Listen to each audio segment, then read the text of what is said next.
Let's go with Stan and Neil Show. The Stan and Neil Show. What's up? Welcome to the Stan and Neil Show. If you are new here and you love real sports talk without a whole bunch of hot take nonsense, this is a place for you. So hit that follow button right now. We go live normally every Wednesday, 7 p.m. Eastern here on Twitch. You can also catch the show on Facebook on YouTube or anywhere else you get your podcast. Hey, you can probably find it on Facebook too. We should put it on Facebook. But YouTube. I get it on MySpace. So, yeah, we usually do it on Wednesday. We're doing it on Tuesday. I appreciate Stan and producer Jeff and the audience out there. I got to fly to Portland on Wednesday for a Blazer game that night. So I appreciate all that. Hitting the follow button means you don't miss next week on whatever time we do it. So I think we'll be back Wednesday night. All right, let's start with some NBA questions. Cavaliers 7-1 with James Harden on the floor. So how do you think Cleveland fans should feel about their chances to win the East? Because now Donovan Mitchell's a little banged up now with a groin injury. So how are you feeling about Cleveland? Yeah, Mitch. I know you're a big James Harden fan, but the narrative is he's not big game James in the playoffs. And if that's what you're looking for, and hopefully he proves us all wrong this year. But, the record is what the record is. Admire him playing through the thumb injury. The fact that he impressed you as much as he did went a long way in changing my opinion about him. Because you're not not a guy who takes the bait or suffers fools. You've got to be impressive to impress you, and you stood up for him. So I'm not going to bash him, and I wish Cleveland luck. I don't know that they're the team to beat. They're one of the teams to beat, but I think the Knicks are, and I think we can't sleep on the Pistons, and we got Detroit at Cleveland coming up, but Cleveland's not going to have Mitchell. But that's you got to play the games with who you got. But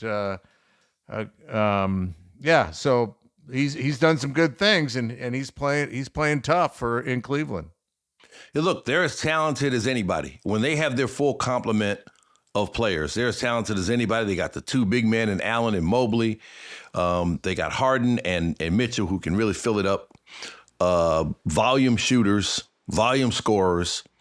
I think they're a really, really good team. And I said when they got Harden, I said I think they're the favorites to come out of the East.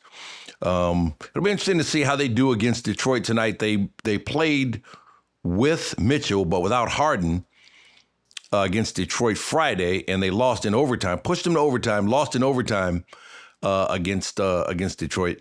Although Mitchell might not have played in that game either. I think Cleveland was totally shorthanded in that game, but they took them to overtime and lost the game. But I think they're as good as anybody. But one of the problems that you have in evaluating teams this year in the NBA is that it seems like almost every night a key player is missing for just about every team. Like somebody in the rotation, maybe a key bench player. Sometimes it's multiple guys, so it's tough to really know what any team looks like when everybody's on the floor because there have been so few games where everybody's on the floor. And we've talked about whether that's pace or whether that's just the trend toward load management. But I think Cleveland, when fully healthy with all their guys on the floor, they're as good as anybody in the NBA, I believe, now with Harden. T. Walker 500 is subscribed for 6 months, currently on a 6-month streak. All right. Big U, T. Walker. To your point, Stan, on guys being out, Jokic and SGA are, those are your two MVP favorites, but they may fail to play enough games to win the MVP. Exactly. And then Cunningham might slide right in. Not that Cunningham won't win it on his own merits if he does. But I believe he's the third in the betting value to win it behind SGA and Jokic. I heard somebody say that yesterday. Yeah, and I think he's got a little bit of a surge now as people, I think, kind of were waiting to see how Detroit did. Could they maintain the level that they played early in the season? And they have. And I believe it was his coach Bernie Bickerstaff, I was a JB Bickerstaff, who said, "Hey, look, he's the best player on the best team, and usually that gives you a lot of points for MVP." And so, if that remains the case, I think he's got a pretty good shot. I mean, he's the engine that drives things. I mean, Duren is fantastic too, and he's really been key here the last several games. But Cade Cunningham is the engine that drives that. So, we'll see. I don't think you can make a convincing argument that any of the three of those guys is a bad candidate. They're all three really good candidates on three really good teams. So I don't know if there's a wrong answer there, but I think if Detroit maintains what they're doing now through the rest of the season, then I think Cunningham, that goes a long way for Cunningham, because they got a 5-game lead in the East. Probably nobody's going to catch them. So their motivation is just going to be playing at their same level while other teams jockey for position. Yeah, I think Brunson's in that conversation too. I mean, he might finish fourth in the conversation, but I think he should be in it, averaging 29 and shooting 39% from three. Yeah. Hey, it's a good Piston story. So, okay. Story time. Story time. I was in Portland, cause that's where I am most of the time. And, I spoke to this, group at a, 55 and over living area, because my dad and his wife live there, and she's in charge of the monthly speaker bureau. And she asked me if I would speak. And she said, she's like, I Neil, said, for how long? You could also live here, Neil. Well, listen, I'm close to it. Yeah. And I don't mean close to the age. I'm way over the age. I'm close to moving there. They got a golf course. Everything's on a single level. I don't have to worry about steps. You got applesauce, Jell-O. Yeah. All the staples. So I got all these people, in the room, and it was a good crowd. And then one gal comes up to me and she says, "My husband put the Bad Boys together." And I said, "The Detroit Piston Bad Boys?" And she said, "Yeah." Okay. And I said, "Was your husband Jack McCloskey?" And she said, "Yes, we were married for 45 years.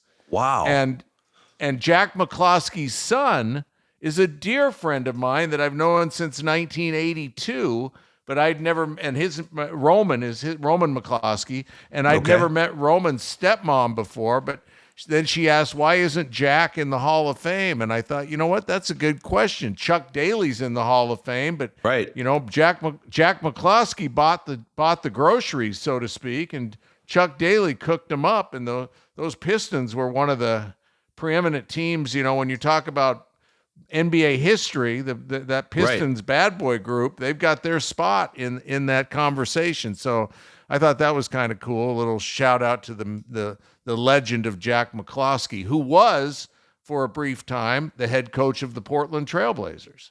Okay. All right. Maybe Daly, the Olympic team, maybe put Daly over the hump.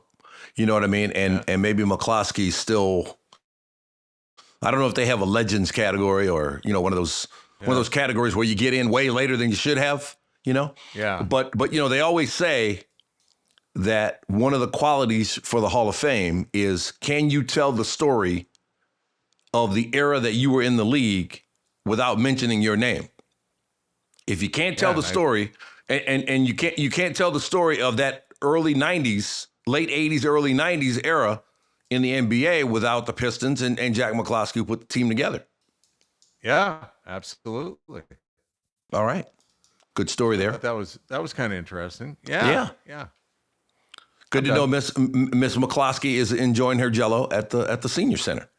Yeah. Oh yeah.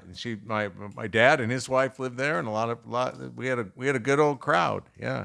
I told them, I looked out at the crowd and I said, so what I tell the young people is, and then I paused, and then I said, never mind.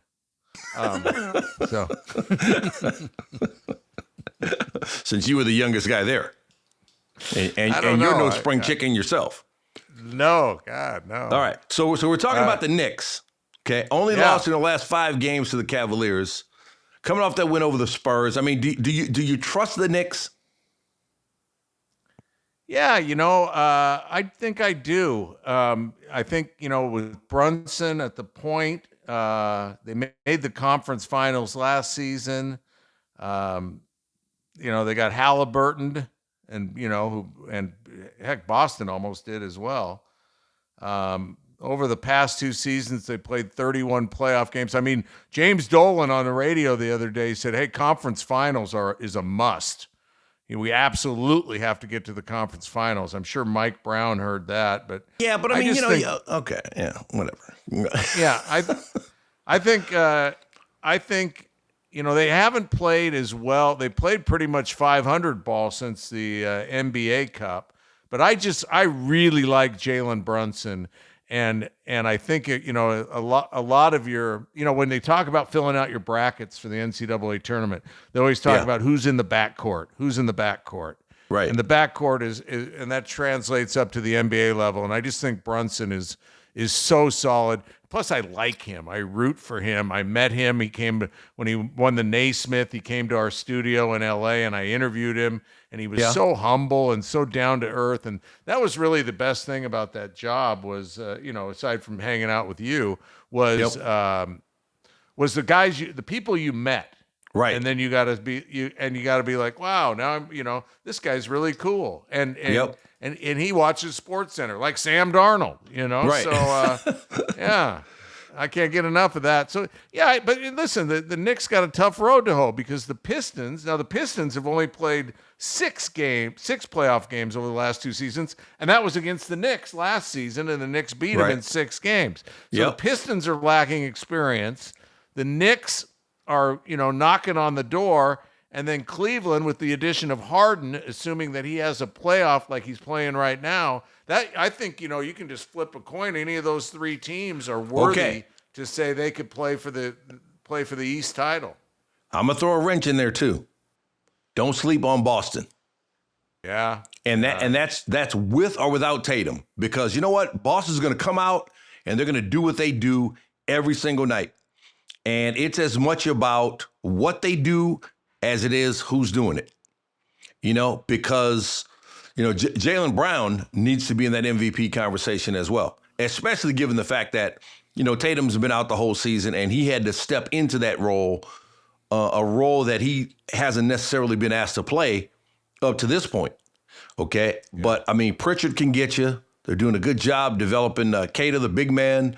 Derek White, elite defensive player. He can get hot and knock down some threes. I mean, so, Boston, everybody thought this would be, I've heard redshirt year, gap year, off year, and they just keep doing what they're doing. I mean, credit to Joe Mazzulla, because when you listen to that guy talk about basketball, I mean, like, you ask him a question and he will get to the absolute finer points of whatever it is he's talking about with such great detail that you're like, did he have this question already? Did somebody give him this question already? Because all of his answers are like amazing. He's like he's a real ball nerd, and gets the most out of that team no matter who's on the floor. So I would not be shocked at all if Boston made it to at least the conference finals. Would not be shocked at all. When the NBA season started, remember we picked 2 teams from the East and 2 teams from the West, and then we picked our dark horse candidate, and I picked the Celtics in the East. I remember. Okay. That. I can't remember who the hell else I picked, but I did pick Boston. So and Peyton Pritchard went to Oregon, so I got to have a little love for the Celtics, even though they're part of that New England mafia thing that with the Sox and Tommy's team, the Patriots. Yeah. So and the Bruins. Yeah, we got a little overload on when we were back there. All right, so they got a big one coming up tomorrow night. Thunder at the Garden. Shai Gilgeous-Alexander sitting out tonight for OKC. Yeah. Injury management. So I would imagine that's so that he can be fresh to go tomorrow night. So who do you like in that game? Especially considering what the Knicks did to the Spurs. Oklahoma City's owned New York. They're 8-2 in their last 10, beat them both times last season. Shai Gilgeous had 39 in 29 minutes in one of the games, but he's not 100%. Jalen Williams, not 100%. Hartenstein also, I think, is doing the injury management thing, getting ready for he's out New York tomorrow night. And the Knicks play at Toronto tonight, so both teams will be on the second of a back-to-back. But the Knicks have won 11 straight against Toronto, so they should be okay tonight. I was listening to Nick Wright, who I think is really a smart dude. He talked. Agreed. He talked about. I remember when he first showed up on Colin Cowherd's show a few years ago, and I go, "Man, this kid is tight. He knows his stuff." And and now he's exploded onto the national scene. Good for him. He was talking about that Lou Dort hip check on Jokic. Yes, and he said it was seen by everyone, and he thinks Oklahoma City is going to be officiated differently because of that. They're not going to be getting the benefit of the doubt that they've gotten in the past. And he thought it really had a legit impact to their chances to repeat. I thought that was interesting. I don't know about that. I think maybe Dort will get a different whistle now, but Shai Gilgeous-Alexander is so good at drawing fouls. And the other guys, I mean, they're going to play physical, and they're going to make the officials have to call it. Now, what Dort did that's not physical. That was borderline dirty. I don't think it was borderline. I think it was over the line dirty. Yeah, I don't think it was borderline dirty. Look, it was over the line. I never try to. I never speak on intent unless I'm absolutely sure. Like if a guy rears back and swings and hits a guy in the face, okay, then you say, okay, yeah, he meant to punch him. But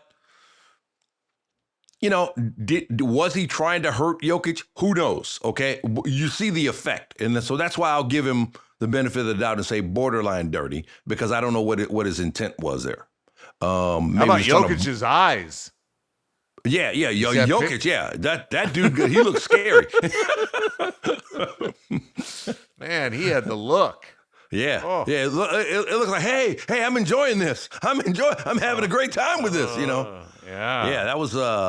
That was frightening. I'm worried I'm going to have nightmares about that now. I had put it out of my mind, and now you made me think about it again. Yeah. I think that'll be a really good game. That'll be a really good game to watch, especially if, like I said, if everybody's in the lineup.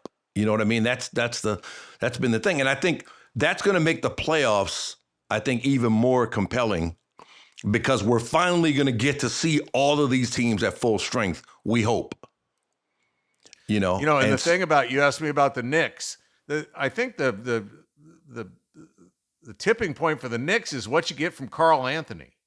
Yep. If he shows up and he's engaged, he's a beast.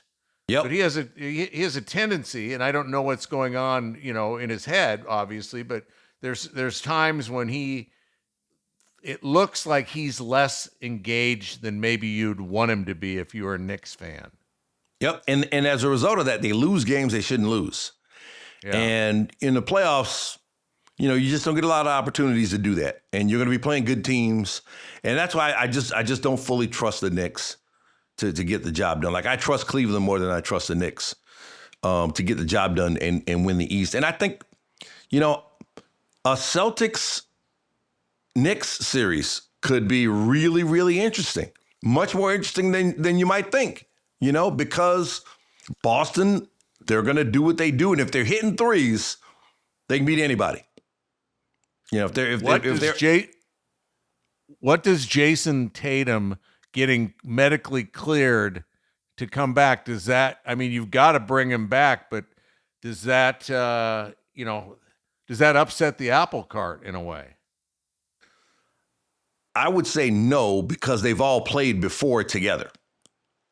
It'd be like, hey, okay, now we played this way this season. Now, we need a few practices to get back to the way we used to play. Everybody's role is going to be a little different now. And, Jaylen Brown, it's going to be, you're going to have to massage that relationship a little bit and say, hey, look, you've been the guy all season and we certainly appreciate it. And you got us to where we are now. Or maybe the conversations with Tatum. Conversation with Tatum, like, hey, look, you're coming back, but you're coming back off an injury, and this guy's been the lead guy all season, and he's going to be our first option now, and you're going to come in as the second option. But there's a conversation that needs to be had one way or the other. Or maybe those two guys have such a relationship, which, I don't know, but maybe they have such a relationship where that really doesn't matter. It really doesn't matter to either one of them. Just like, hey, let's throw the ball out, and we'll work the offense, and whoever's got the best shot's going to take it. But that'll be very interesting if he comes back. I don't see how it could hurt. No, it couldn't hurt. I mean, you got to do it. And he might be on a minutes restriction or whatever, but it's Jason Tatum. He's one of the 10 best players, 15 best players in the league. Yeah. All right, how about Victor Wembanyama, man? Whew. He just keeps getting better and better. Do you think he's ready to take? I don't like this face of the league conversation because I think it veers into hot take city, and I don't like visiting there because I don't think there's one face of the NBA. There are a lot of young stars, and there are a lot of established stars. And so let's just talk about Wembanyama and who he is as opposed to whether he's the face of the NBA, because the NBA has a lot of good faces. But what impresses you most about Wembanyama when you see him? Well, he looks like he's a made-up character. Like he can't be real. I mean, it almost is like from Jurassic Park or something if they were having a pickup game there. And this guy, he's so long, and he looks like he's playing Nerf sometimes with everybody. Yeah. And this is his second year in the league, isn't it? I think second it's or third, right? I think it's his third. Yeah. But Jesus. Yeah, I mean, it's just, he's a freak. He's a unicorn. He's one of one. That's the new saying. You're one of one. He is one of one right now. Now there may be others coming down the pike who are going to be, but when you dwarf a 7-footer because you're 7'5", it's crazy. Yeah. He's going to get bodied up. He's going to get bodied up a lot, and he hits the floor a lot. He hits the floor a lot, and he always gets up. I was talking with Jacob Toby, who's a Spurs play-by-play guy, and he said, they worry about that because he hits the floor a lot. But he always gets up, and when they played Detroit last week, it was clear Detroit wants to body up everybody. So they're like, you know what? We're going to rough this guy up, see if he can handle it. And Detroit played physical basketball with them, but didn't get sucked into any of the extracurriculars or anything, and wound up beating the Pistons. And they've beaten Oklahoma City. First 3 matchups, I believe it was, they beat Oklahoma City. And I remember Wembanyama said something. He said, we're downloading information about them every time we play them because we anticipate we're going to have to see them in the postseason. So I thought that was a really, really interesting way to put it, that they're downloading information. And so we'll see how this goes down the stretch. But I think San Antonio is surging at the right time. You get the game in New York. Okay, you throw that one out. But I believe the win streak was 11 in a row before that. And so they're playing really, really well when it matters. And I'm really bullish on them, too. I mean, 7-game series with them in Oklahoma City. Who are you taking?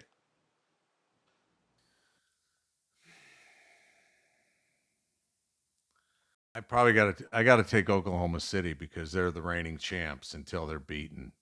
Yeah. But I'm not missing a game watching that.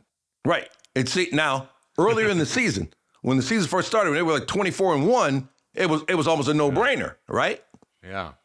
And so now all of a sudden it's like, well, I don't know. And look, they got a little breathing room now. I believe it's 3 games now in the West, but there's no guarantee they're going to win the West. Yeah. San Antonio could catch them. So I think it's a lot more interesting than it looked like it might be earlier in the season. And this is my favorite Wembanyama story. Okay. Back when he was on the French junior team. Okay. And the junior team is practicing at their their national team facility, and the senior team has already practiced, okay? And so Tony Parker and those guys are getting on the bus and they're leaving, and Nick Batum is not on the bus. And so Tony Parker gets off the bus, goes to the gym to look for Batum, and Tony Parker says, hey, man, what are you doing? And he says, I'm watching the future. And he was watching Batum. I mean, he was watching Wembanyama. So those guys on the French national team, they saw it coming when he was in juniors.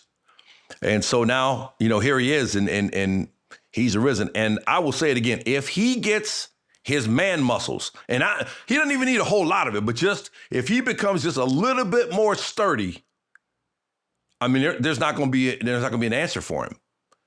He's going to be like a taller, lighter version of Shaq, where he could shoot 60% every single night, and there's really nothing you can do about it. Well, the way you beat that is you make threes while he makes twos. Yeah, but he can make threes too. Yeah. I mean, like you say, he's an alien. But he can make threes too, But you want him to shoot the three, because then at least you've got him out of the paint and you've got a chance of getting the rebound and all that. And you got to pick your poison. I think with the poison with him is let him shoot the threes and hope he's having an off night and that you're not. But the thing is, you have so many teams now who have these stretch fives, Yeah. And one of the things that they can do with that is try to get the other guy, try to get the guy out of the paint. Okay.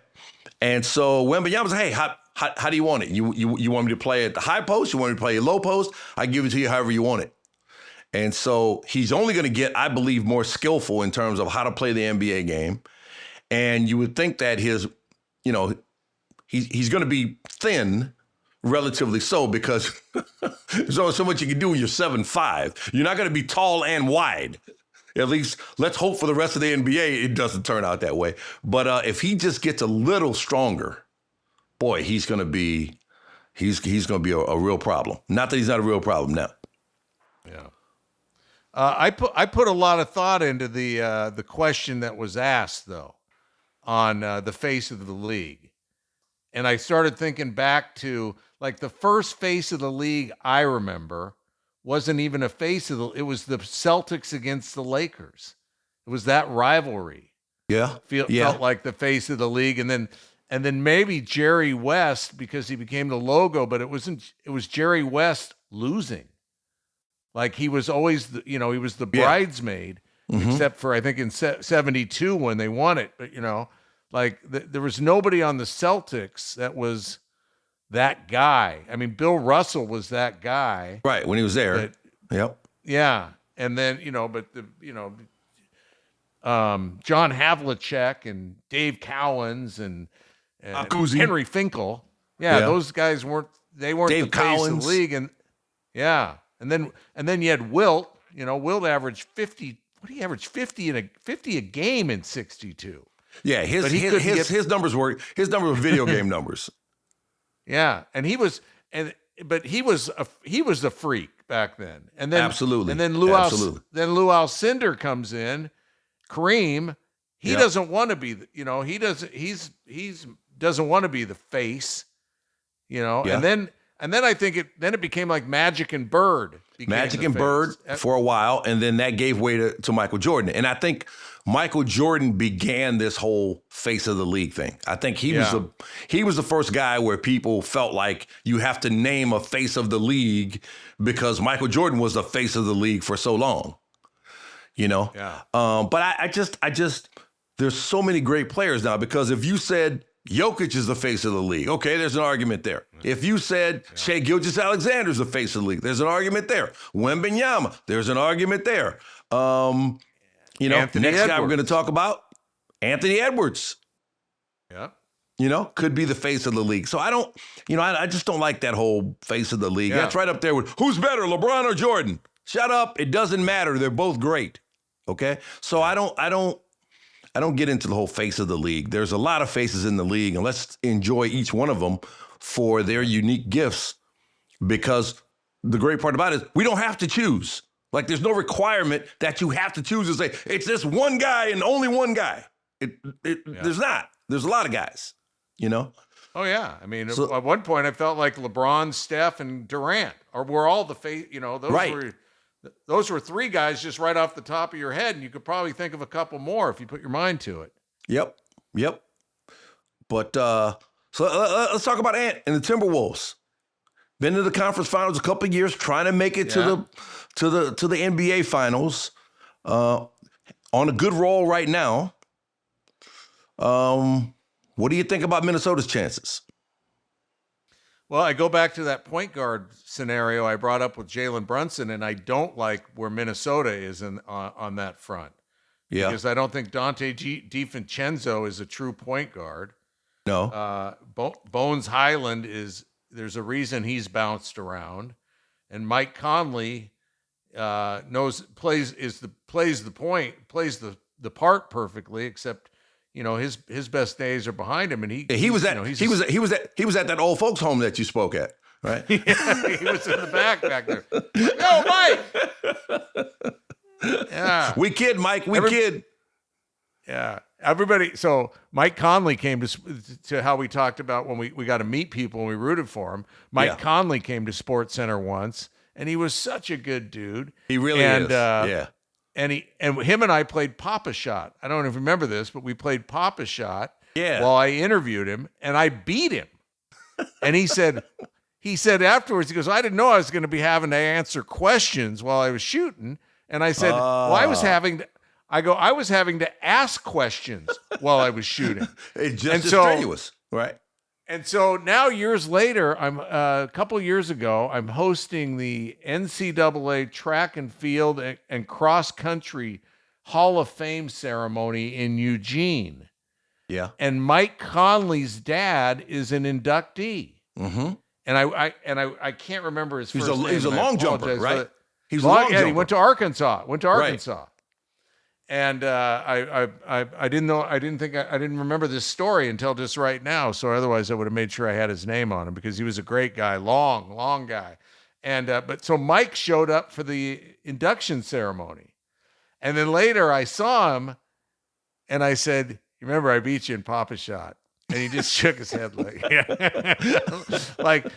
the one guy he didn't want to see and hear from on that. I just kind of smiled and walked away, because that was not going to happen ever again. But that was a feather in my own cap.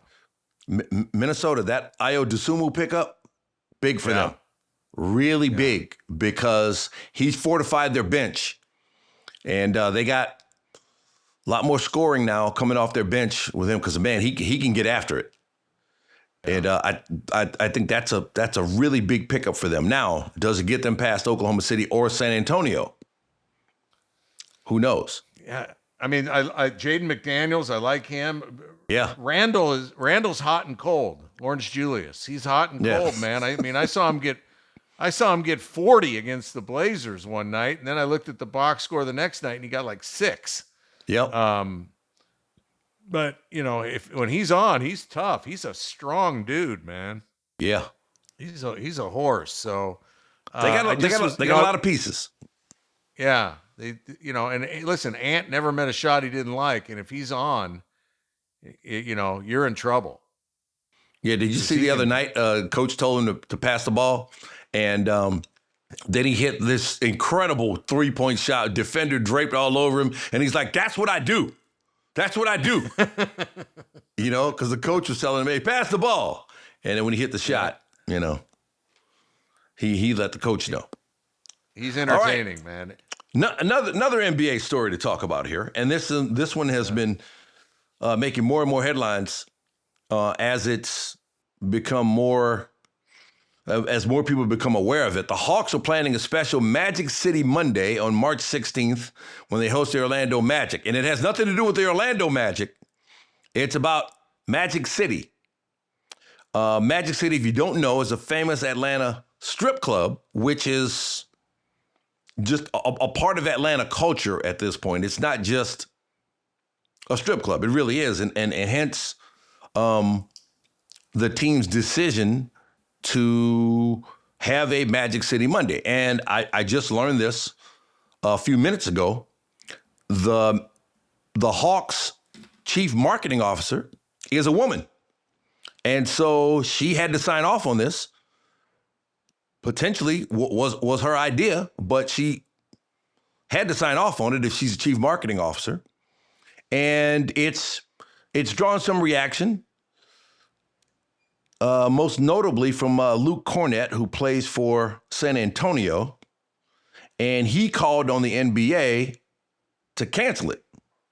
And the Hawks have already come out and said that's not going to happen. But let's talk a little bit about Cornett's reasoning here. He sent a letter to the league. He said the Hawks fail to acknowledge that this place is, as the business itself boasts, Atlanta's premier strip club. He continued in his letter, the NBA should desire to protect and esteem women, many of whom work diligently every day to make this the best basketball league in the world. We should promote an atmosphere that is protective and respectful of the daughters, wives, sisters, mothers, and partners that we know and love. Allowing this night to go forward without protest would reflect poorly on us as an NBA community, specifically in being complicit in the potential objectification and mistreatment of women in our society. So now, before we go any further, a couple of things to mention there. First of all, there will not be any exotic dancers, the way we understand it, at Magic City Monday in Atlanta. They have some merch. They have a hoodie with Magic City and a Hawks logo. And Magic City is renowned for its wings, chicken wings, okay? Although I will say that there are people who go there for the wings, but there are other people who go for legs, thighs, and breasts, okay? But some people do go for the wings. You were waiting for that one, weren't you? They have lemon pepper wings that are so good. Lou Williams, who was playing for the Clippers at the time, left the NBA bubble in 2020, went to Atlanta and was spotted in Magic City, and he said he went back because he loves their lemon pepper chicken wings so much. And so now they have an actual flavor, Lou Will lemon pepper barbecue wings that they serve at the club. Now, full disclosure, I have been there. One of my buddies had a bachelor party there. He got married in Atlanta, had a bachelor party there. And, I can tell you this, that it's yes, it is a gentleman's club, strip club, whatever you want to call it. But in Atlanta, strip clubs are not just strip clubs, they're just clubs. As crazy as that may sound. So there are people who have no real interest in going to a strip club per se. They just want to go out to a club. But everybody's going to Magic City, so they just go along and go to Magic City. But they're not necessarily motivated by the strippers. They're motivated by going where everybody's going. And so if you go there and if you could just magically remove the strippers, it looks like a regular nightclub. Because there are men and women there, and some people are dancing and just having a good time. Some people eating chicken wings and hanging out. And some people are paying no attention to the strippers at all. They're just there because it's a scene. And so, is it a strip club? Yes, but it is a cultural institution because of the clientele that is different from, I would say, most strip clubs other places, because people just go there to hang out. So I don't know if that changes things because the strippers are still there. So I don't know if that changes much because of who else is there, because the strippers are still there. So now, how do you feel about the NBA or just the Hawks, so it's not the NBA, about the Hawks having Magic City Monday? Yeah, I don't think it's a great idea. I asked my wife, I said, hey, give me your thoughts on this. And, she's not a sports fan per se. Okay. She said, I thought the NBA was a family thing that you take your kids to. That's the first thing she said. Okay. So I think you put yourself in a position that you've got to explain something that to a youngster, what's that merchandise there? What's Magic City? And I don't know that was your plan when you bought the ticket to the Orlando game earlier this year, Okay. or when you split season tickets with three other guys and you took Orlando because you want to take your 12-year-old kid and his buddy, and now you're left trying to explain something that they probably don't need explained to them yet. They're a few years away from it. So it just seems like a reach of something to the historical cultural context is fine, but that doesn't mean that you have to import it into an Atlanta Hawks basketball game and present it in front of a bunch of people who did not choose to have that presented to them in that fashion. Okay. Now, I 100% see that perspective. This is one of those issues where I actually see both sides of it. I really do. Because the main reason people object to this is because they see stripping or whatever, the sexual nature of it, as a vice, right? A vice that they don't want to necessarily have to get into conversation with their kids about, okay? But there is no shortage of alcohol available at the game, which for a lot of people is a vice that they would rather do without, okay? There will also be no shortage of inducements to gamble at the game through official partnerships with gambling companies, which is, again, a vice that some people would rather not have around, even if they don't indulge themselves. They just don't want it around. So, you start thinking about, okay, well, what's the conversation that you would have with somebody who's too young, obviously, to partake in Magic City, to go as a customer? Okay, so you use the example of a 12-year-old. Okay, what would you say to a 12-year-old who sees an advertisement for gambling? Now I don't have kids, but I would imagine I would just say, hey, it's something for adults. It's not for you. Same thing with, if I go to get the kid a Coke and, I got an alcoholic beverage, I just make it clear, this is for adults. That's for kids. And so then you, I think, have that same conversation. Hey, it's a place. What does Magic say? Hey, it's a place for adults. It's not something for kids. Yeah, and then you either leave the eyeball test is different.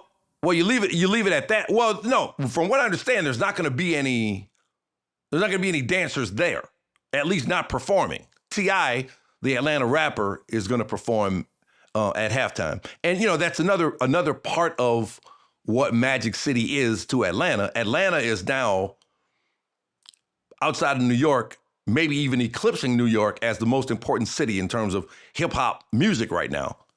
And a lot of the Atlanta rappers, like Monday night was always a big night at Magic City. And if you were an artist and the DJ played your song on Monday night at Magic City in Atlanta, your song had a big chance of becoming a hit if it got the crowd going at Magic City. A lot of records, a lot of artists broke from Magic City, particularly on Monday nights.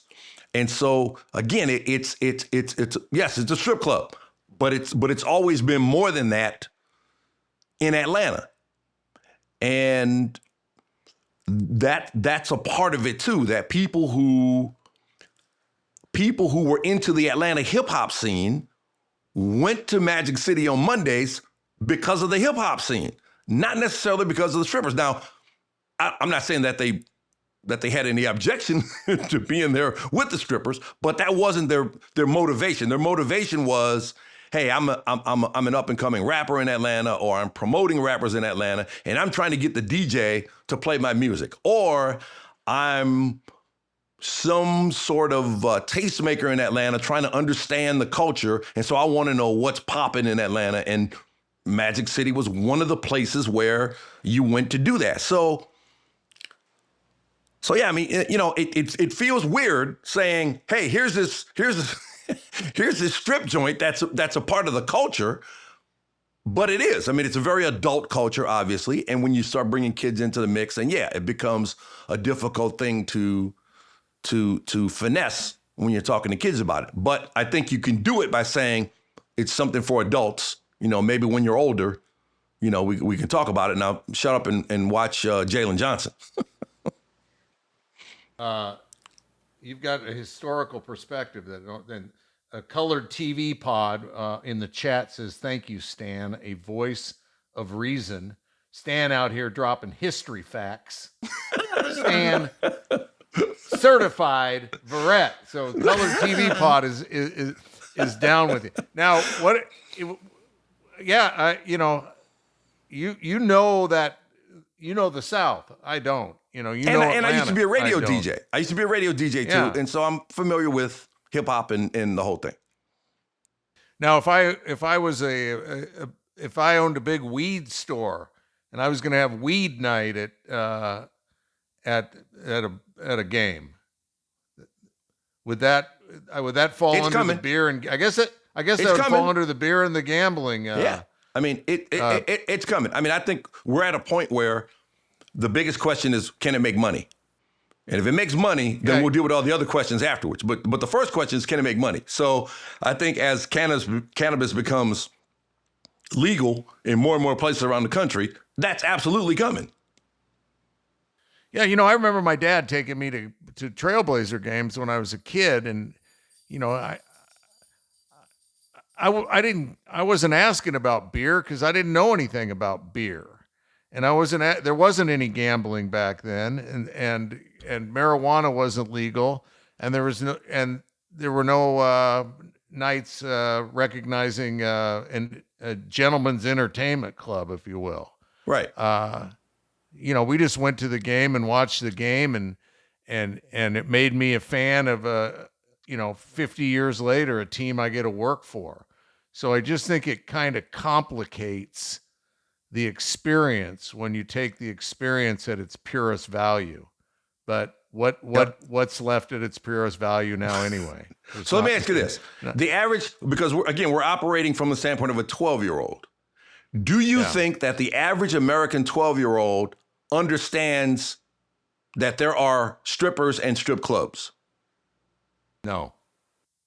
I disagree. I think the average 12-year-old is way more worldly now. Well, probably now because they got the phones and all that. But I'm looking at when I was and TV. When I was 12 you turn on years TV. old. You turn on TV. I mean, I'm not saying that they should go, that they should be in line to get in. But what I'm saying is they're aware of it, and then you just have the conversation that that's not for you. That's for adults. The same way this beer is, and the same way this same game parlay.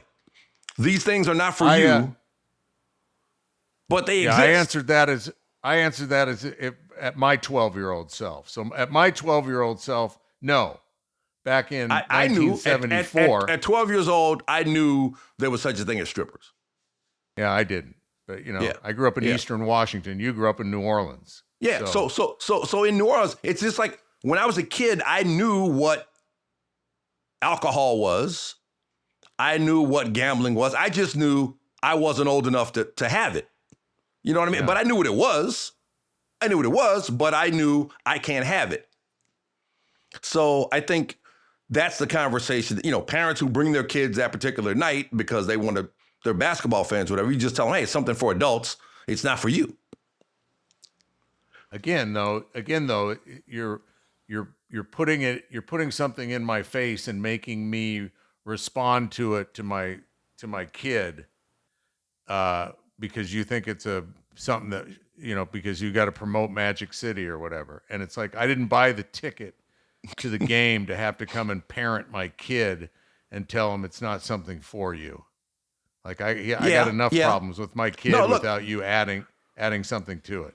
100%. And Stan, neither Stan and I have kids, so right. Yeah. I see both sides of it. And Al Horford played several years for the Hawks, and he said he doesn't like it either. Now I'd be interested to know if during Al Horford's time during playing for the Hawks that he ever got an up close and personal look at Magic City to inform his decision, to inform his commentary on it right now. But We'll see. I mean, it doesn't look like the Hawks are going to back down for now. Again, there's time. It's not till March 16th. And it doesn't look like the NBA necessarily has a problem. There could be conversations going on right now, and that could change. Who knows? But it looks like it's still a go for now. And again,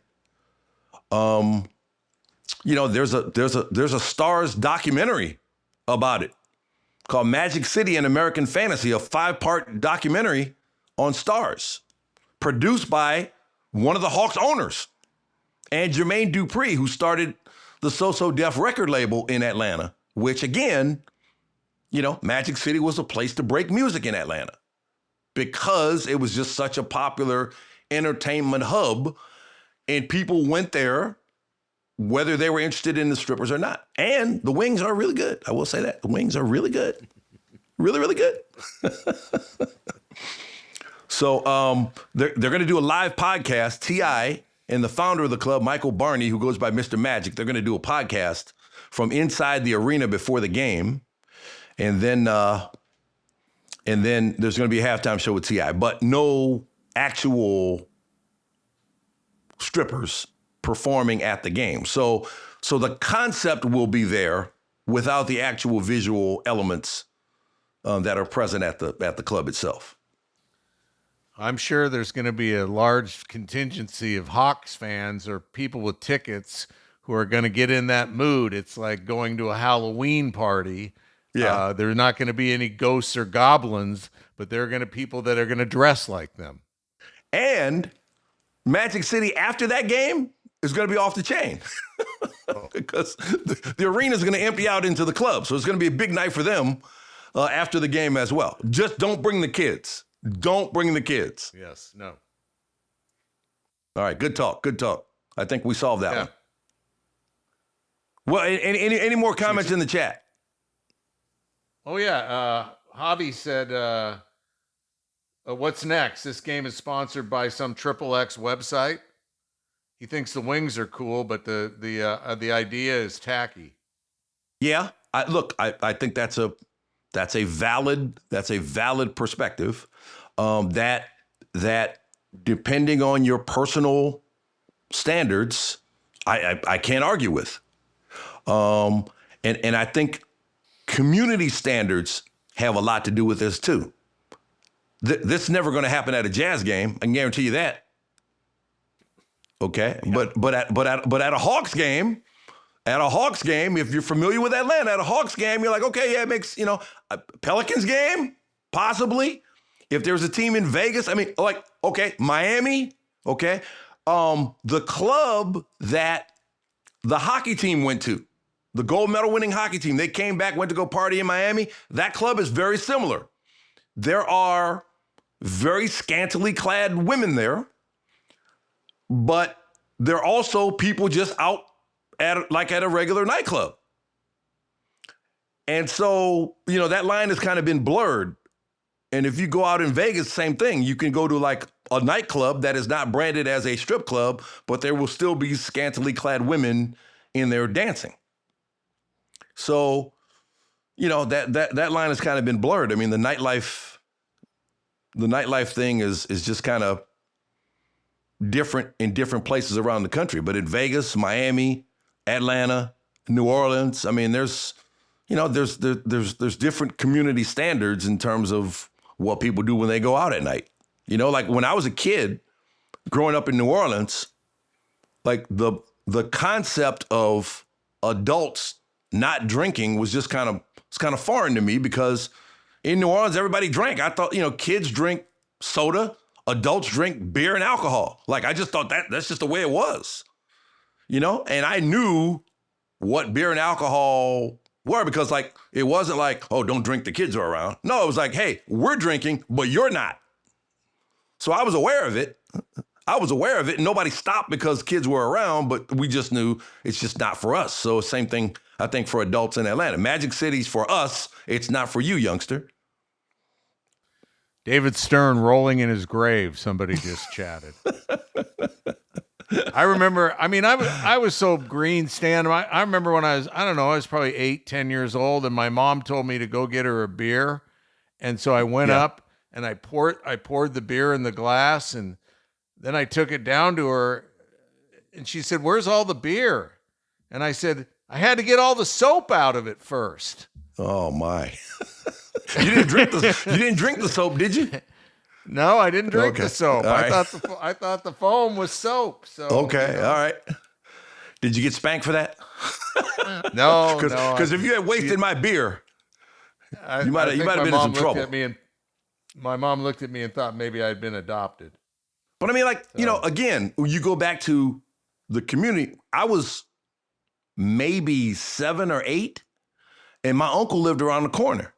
And he would call and ask, could I go to the store for him?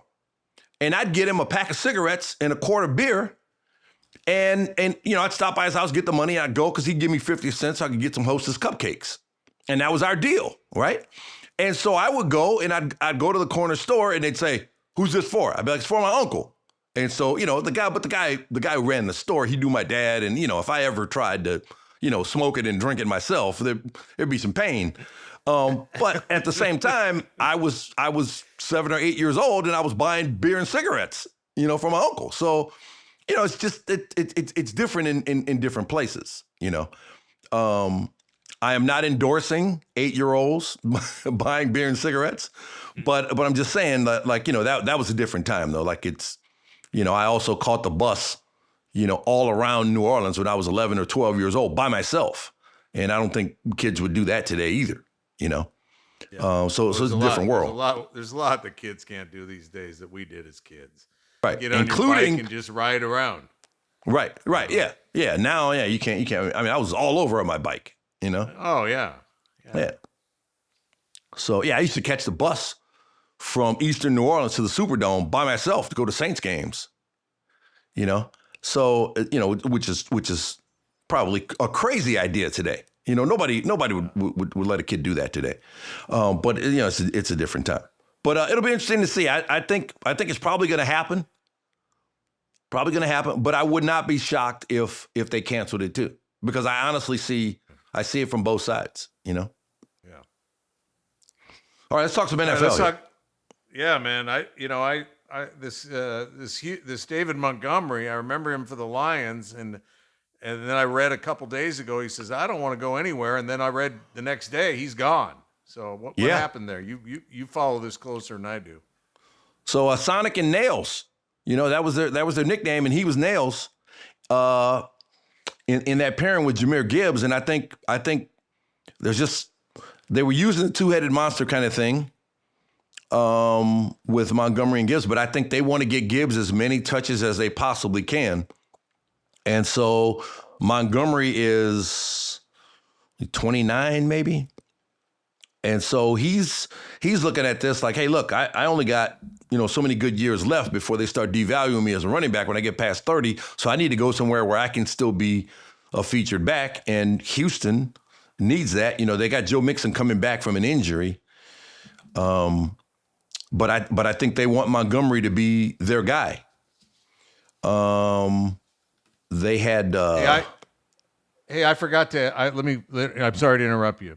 But no, we go went ahead. on the chat. I forgot, and producer Jeff just reminded me. My bad, because I got the chat screen going. Hey, Yeah. we need you to weigh in on Magic City Monday. If you would go to Magic City Monday, type a 1, number 1, into the chat, and also from earlier, we had one earlier that I forgot to bring up. Type a number 1 if you think, or no, answer yes or no if you think the Cavs are going to win the East. Those are the two topics that we talked about earlier. So I'm sorry about that for getting to do that. All right, where pick it up, Stanley. Oh yeah. So they had Woody Marks and Nick Chubb last year. Chubb can become a free agent. Marks was okay, had 703 yards, but they were 22nd in rushing yards per game. And if you look at, C.J. Stroud, a part of the reason why he struggled a bit last year was because they didn't have a running game. And so teams were just free to tee off on him. So they need a little bit more balance in their offense. And so they think Montgomery can give them that. His touches have been going down again since Gibbs has emerged. And look, I don't blame Detroit for a minute. I mean, I want the ball in Gibbs' hands as many times as I can get it to him as a runner or a receiver. And so they'll get a complimentary back for him, a short yardage guy or somebody who's, kind of a pounder the way Montgomery is. But I think Montgomery is more than that. And I think he was kind of pigeonholed as the alternative to Gibbs, where he wants to be the feature guy. And I think Houston's going to give him that chance. Did you see a picture of C.J. Stroud? He changed his look, cut all his hair off. Yeah, I saw him. He was with Jaden Daniels, I believe it was, at a Clippers game. Okay. Yeah, because they're both from around here. I don't think I would have recognized him if he'd walked up and looked at me. I would have been like, "Who's that?" Yeah. You look totally different, man. So yeah, I don't know why I thought of that. The Lions are also revamping their offensive line. They got Penei Not Sewell. doing anything different at left tackle, are they? Exactly. That dude's fun to watch, He's man. a monster. Yeah, no, look, there's some plays I'm watching. I just watch him. To just watch somebody get annihilated. But yeah, they're kind of building it around him. But the other guys, they're shaking it up all around him. They were 20th in run block win rate, 30th in pass block win rate.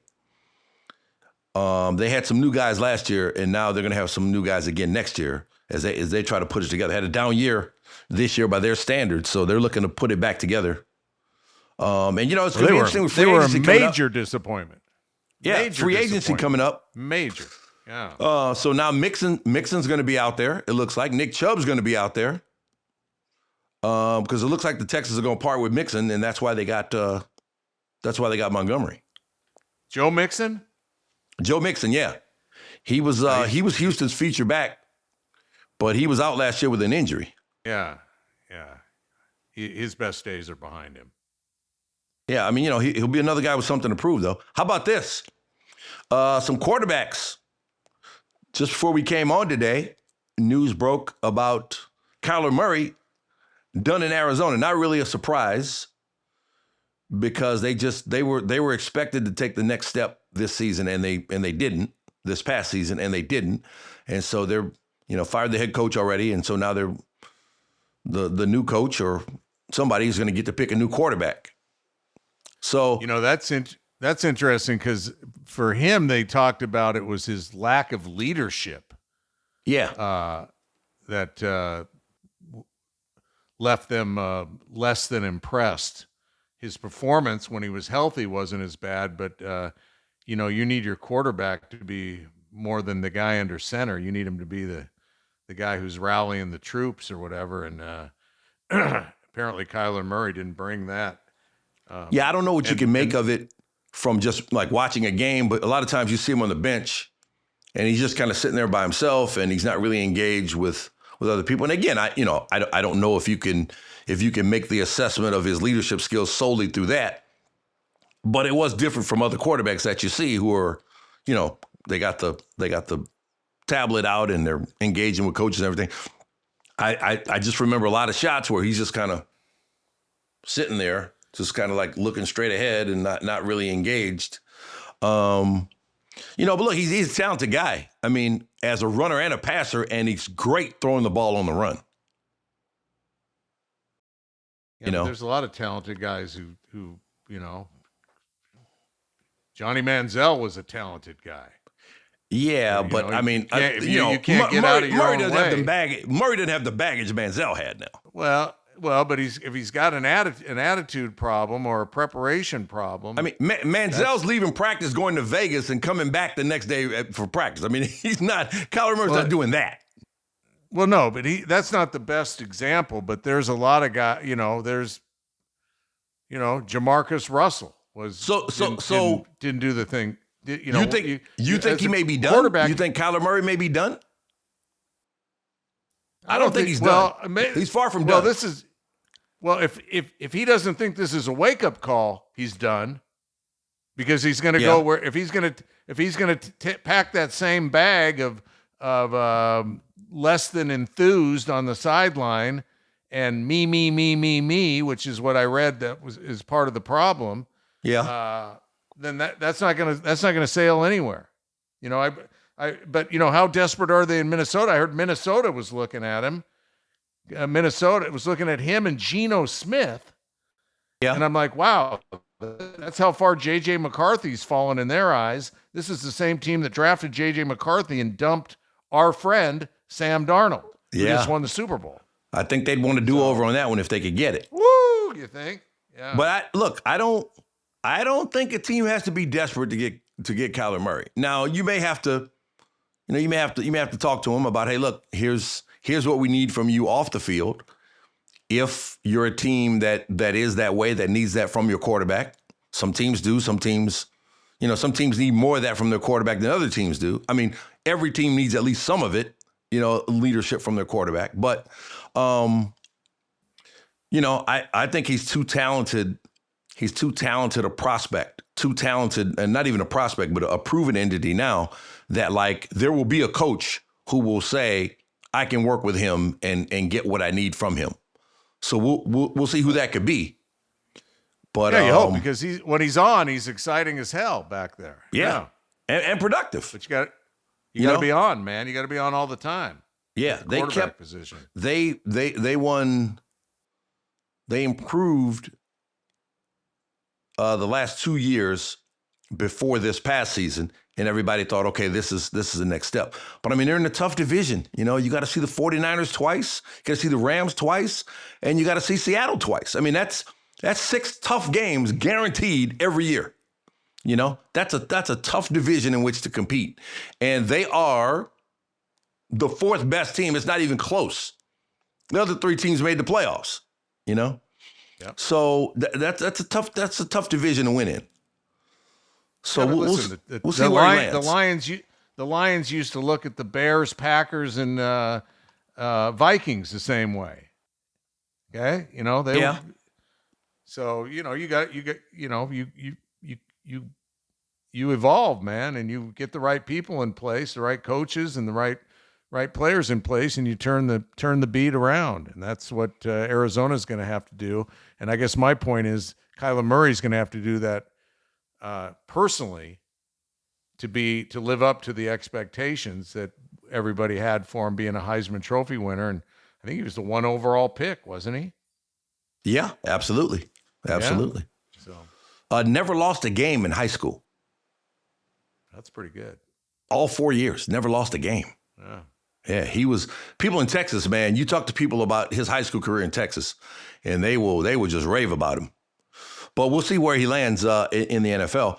And then Tua Tagovailoa is going to be on the move. And Bill Barnwell, a former colleague from ESPN, says he could wind up in Kansas City because Mahomes is coming back from that knee injury. He says he's going to be ready for week 1, but he might not be. And even if he is, you got a quality backup in Tagovailoa if he's willing to take less money, because the Dolphins are still going to be paying him. So then Tyreek Hill could wind up back in Kansas City as well, and then he's got both guys he played with. Tua, if Tua starts the season, and then Mahomes when he comes back. So that could be very intriguing for Kansas City, both those guys. What do you think about that? Tua, I love Tua because he's an 808 guy, but he's taken so many hits. I mean, can he throw it far enough, deep enough to Tyreek Hill anymore? I mean, it worked in Miami for a while. Well, yeah, but that was a while ago. That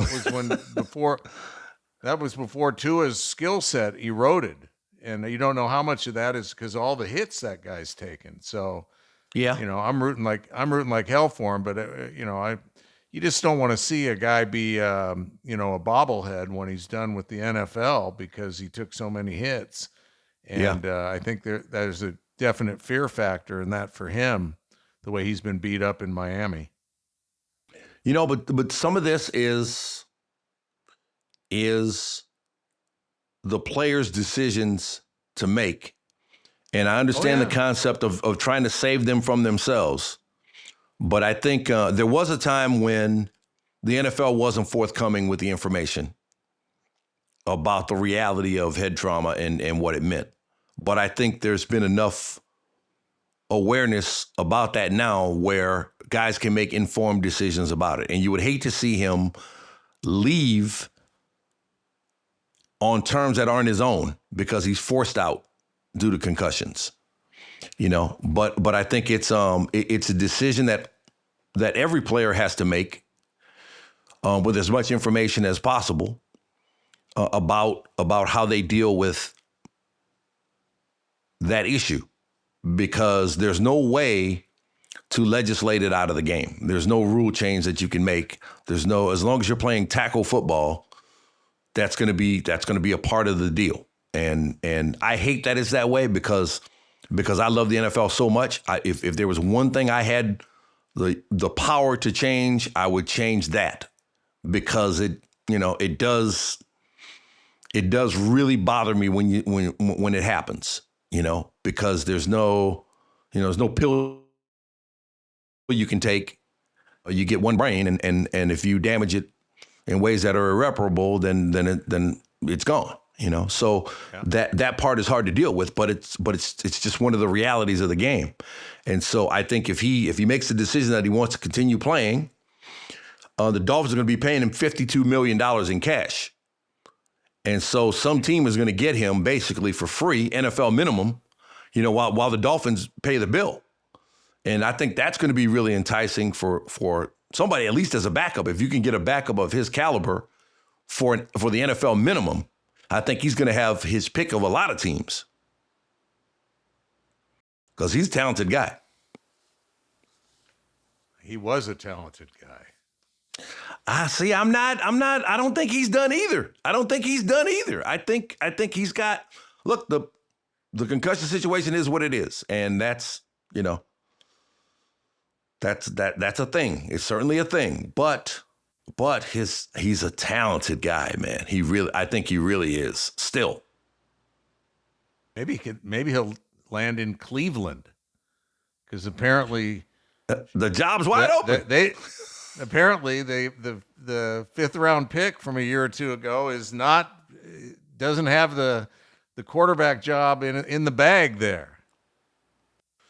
So, which brings us to Deshaun Watson. Do you think Deshaun Watson's done?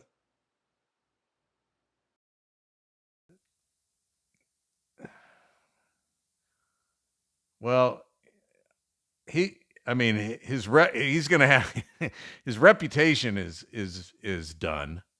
Can he recover from an Achilles injury? Yeah, his isn't head trauma. His was an Achilles, right? Yeah. And he's been out for feels like 2 full years now.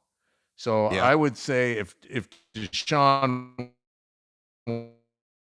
Watson put in the work, then the skill set it'll be interesting to see where the skill set is at for him, because he was an exciting player back before that Achilles went, and then all the trouble that followed him hurt his reputation in a different way. Let me see how old is he? 30 yet? He's 30. Okay. He's 30. September he'll be 31.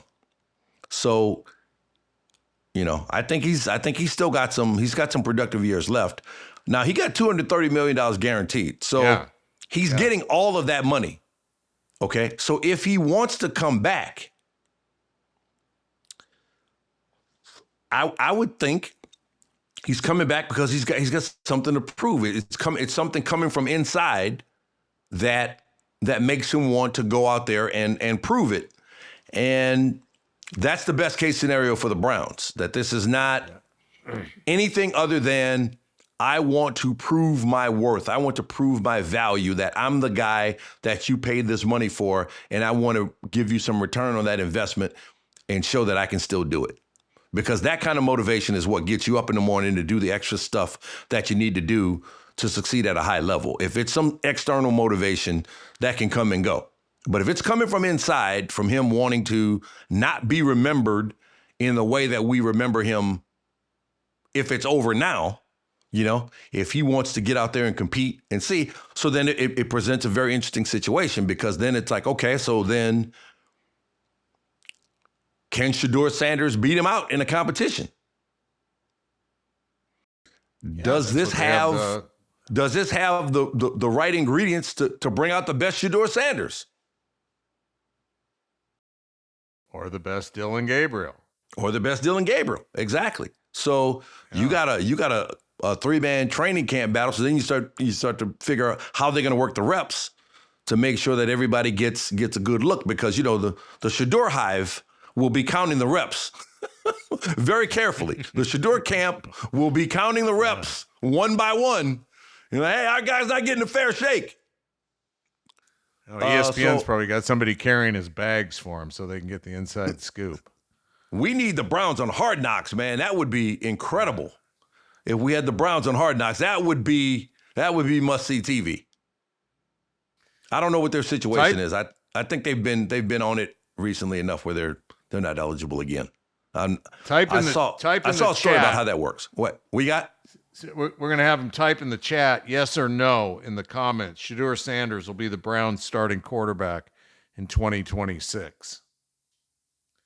And Anders J 188 says yes. He is a big Shedeur fan though. This I know. All right. Let's we're on 18. What's Shane Lowry stood in front of the cameras and took it and didn't take the easy way out. 100%. If you don't follow golf, Shane Lowry, a really accomplished player, European Ryder Cup guy, actually helped Europe win the last Ryder Cup. He sealed the deal for Europe in the last Ryder Cup at Bethpage Black. They beat the Americans. But he's at the Cognizant Classic, which used to be the Honda Classic, at PGA National, Palm Beach Gardens, Florida.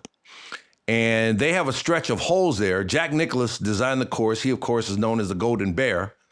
So they have a stretch of holes there, 15, 16, and 17 on the champion course. That's called the Bear Trap because those holes are so difficult. And the Bear Trap trapped Lowry. He got his leg caught in it and wasn't able to get himself out of it. He did not have a bogey the whole week. And then he got to 16 and he put a ball in the water. Okay, winds up taking double bogey there, but he said after that shot, he could not feel where the club face was in his hands for the rest of the round. He just lost control of it. And so then he makes another double bogey on 17. Meanwhile, Nico Echeverria is birdieing 17, and he didn't make a bogey the whole weekend, and he goes on to win it, and Lowry just absolutely just fell apart.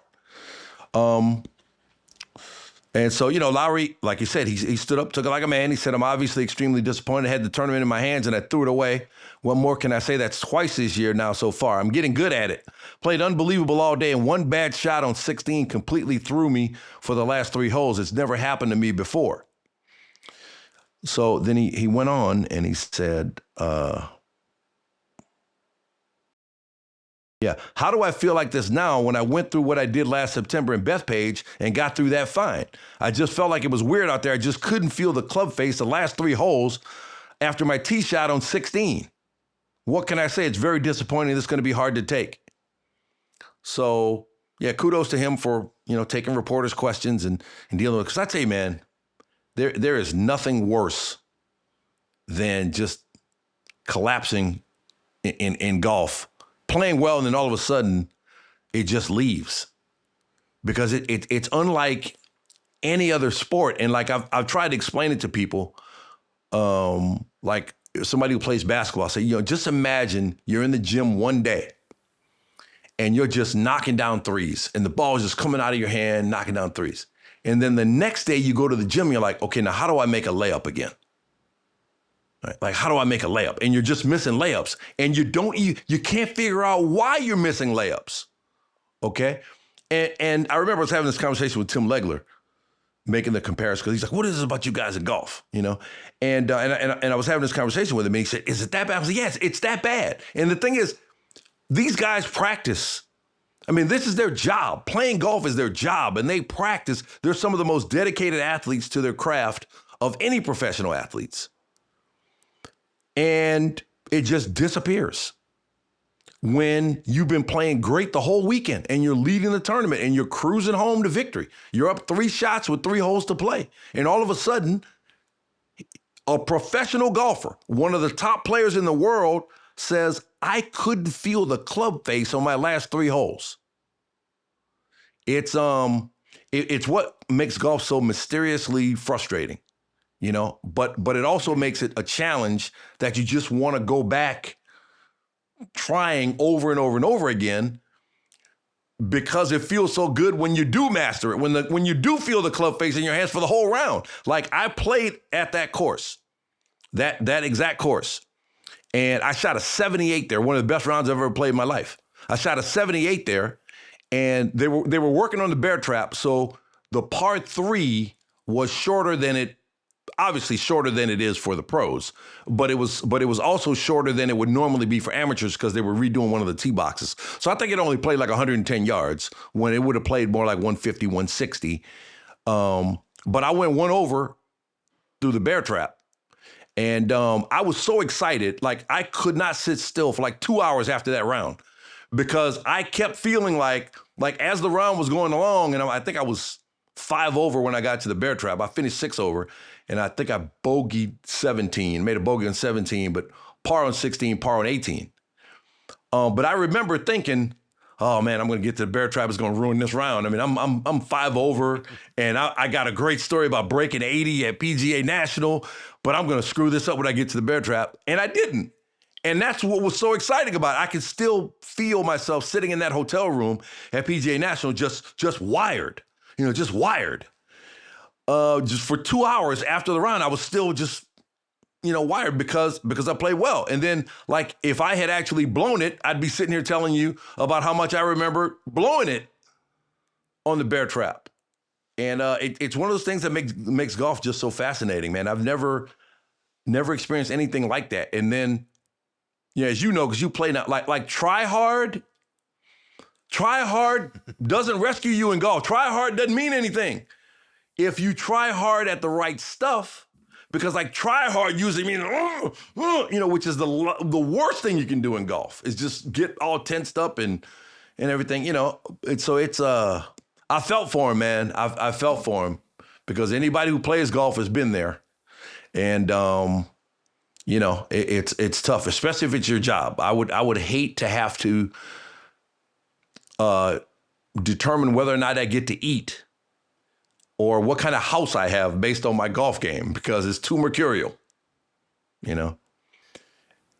I just admire the fact that go ahead. The back door. I admire he didn't take the back door out of the clubhouse like some of these guys have in the past. Oh yeah. There've been certainly been guys who've done it. Who've Rory McIlroy comes to mind. Last season, Colin Morikawa doesn't think he needs to talk to the media, and it's yeah. So and it also underscores what Scottie Scheffler has been doing, and then on an even higher level, how Tiger Woods was able to master what I think is the most difficult game in sports. And to be able to master it at the level that he did for as long as he did, it's just, it's just one of those things where like when you see stuff like Lowry and you think about how rare that was for Tiger Woods ever for something like that to happen, you just appreciate him even more, even though he hadn't played in the longest time. Although he does say he's going to try to play in the Masters. But it's a tough day for Lowry, but that's golf. And, he could come back next week and dominate because that's how crazy the game is. Yeah. Don't grip it and rip it. Don't grip it and yip it. All right. We got it. It's almost time to go, brother. Yeah. What else you got? Producer Jeff, you got a golf question for us. Here he is from an underground bunker. Before I get to the golf question, Stan, what network did you say the Magic City documentary was on? It's on Stars. Write that down. All right. All right. Thank you. All right. I may have been to Magic City once, by the way. May have. I may have seen the rapper. Remember. I may have seen the rapper Gucci Mane shooting a music video there as well, with his yellow Ferrari. All right. Okay. All right. All right. So coming off the golf story, I was thinking about Tiger Woods and his son Charlie, because his son Charlie recently committed to Florida State. He kind of had a breakthrough year last year on the top junior circuit. That's a lot of people were questioning, how good he was because he wasn't ranked highly. So my question to you, Stan, and Neil as well, because Neil, I have played Penmar National once in Santa Monica. There you go. My Thank buddy you. Chris, my lawyer Chris Burrows. Shout out to Chris. But so Stan, you know, I know you're not a hot take advocate, but in our lifetime, do you think Charlie Woods could be the closest thing we see potentially to his dad someday? No. And I think I hope that kind of pressure doesn't destroy him. You know, or make it. I shouldn't destroy is a little bit. You know, that's hyperbole. I hope the last name doesn't make it more difficult for him. Now, I will say this: I played with Cheyenne Woods before, one round at Valencia Country Club here north of LA, and she was here doing some promotional work. That's Tiger's niece. That's Tiger's niece, right? Cheyenne Woods. And we played from the blue tees. I believe it's 6,732 yards, okay? And she played with us from the blue tees. She had never been to the course before, had never seen it before, okay? She would ask me, hey, so what's this hole do? I said, well, you know, you kind of want to hug the left side of the fairway here because it's kind of slow, you know. So, okay. And then, boom, she shot 67, okay? Just clowning around with me and my buddies. Nicest woman in the world, okay? I had played in the LPGA Pro-Am 2 days before that with Christy Kerr, who's a Hall of Famer, okay? And I did not see a lot of difference between their games, okay? Cheyenne, I believe, had that kind of talent, but, you know, didn't have a lot of success on the LPGA Tour, and I wonder if her name were anything else but Woods, if it might have been different for her because of the pressure that name came with. And so, you know, there's going to be, can you imagine if he does turn pro after his college career, which, you know, he probably will, if he does get a sponsor's exemption into a PGA Tour event or actually gets through Q school and makes a PGA Tour. But, you know, look, if he gets through Q school and makes a PGA Tour, then hey, he may have the chance to go out there and win. Because if you can make it out there, then you got a chance to win. If you can make it through the gauntlet that it takes to get to the PGA Tour. But, you know, there's going to be a lot of pressure on him because of that last name. And I don't think it's fair for anybody. I mean, even Scottie Scheffler's having an amazing career. And he's drawing those kinds of comparisons. He's nowhere near what Tiger Woods accomplished in his career. Nowhere near. And so I just think it's just unrealistic for anybody, even somebody who shares his genetics and his last name. Fair enough. Too much pressure. Fair enough. Neil, what do you think? Yeah. Neil? Oh, no, I 100% agree. That is a first take topic. And furthermore, no. Let the kid be Charlie Woods, okay? Yeah. Let him be Charlie Woods. Let him have a, I can't even. I won't even. Look, there's a certain amount of positive that comes with that too. You know, a certain amount of swagger, like I am son of Tiger, right? Certain amount of swagger that comes with that. Okay, and there has to be a certain amount of just learning through being around him. You know, there has to be a certain amount of stuff that you pick up on, maybe even unconsciously from just being around Tiger in golf situations. Stuff that he can pass along, you know, if he's a perceptive kid. Because if you watch him and his mannerisms, everything is just like Tiger. His mannerisms are all the same. And so there's a lot of it that he's picking up that he may not even be conscious that he's picking up. He's just like, hey, he's just emulating what he's seeing. And that can go a long way. You know, that could be something that could be really helpful. But when it comes down to the results, the wins, the major championships, that stretch of 2000 and 2001, which a lot of people say is the greatest golf that's ever been played by anybody in human existence. I mean, it's unfair to put that expectation on anybody. It's like if you're born a Kennedy, you're automatically going to run for president. You know, Right. I emulate my dad a lot. I've never sold commercial real estate, though. You know, so it's just let Charlie Woods be Charlie Woods. Yep. I've had enough. Sorry, Neil. I was a first take producer for 2 years. No hot We'll takes. see you next. Furthermore, We'll see you Wednesday. Where's Coach D, man? Get us out of here. here he is. Let's go. How's it? Do you know what time it is? Let's go. The Stan and Neil Show. The Stan and Neil Show. The Stan and Neil Show. The Stan and Neil Show. The Stan and Neil Show. The Stan and Neil Show. The Stan and Neil Show. The Stan and Neil Show. With Stan, Stan, he's the man. And who's Stan's biggest fan? Well, it's Neil. And Neil, he keeps it real. And that's why Neil's the deal.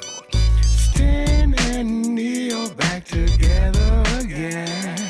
Spreading the love with all their old friends. Let's go. Stan and Neil back together for you. Keeping it cool, 'cause cool's our rule. The Stan and Neil Show. The Stan and Neil Show. The Stan and Neil Show. The Stan and Neil Show. The Stan and Neil Show. The Stan and Neil Show. The Stan and Neil Show. The Stan and Neil Show. Yeah. All right, let me hear it all back. See what we got so far. So, shout out to Coach D for the jingle, the Stan and Neil jingle.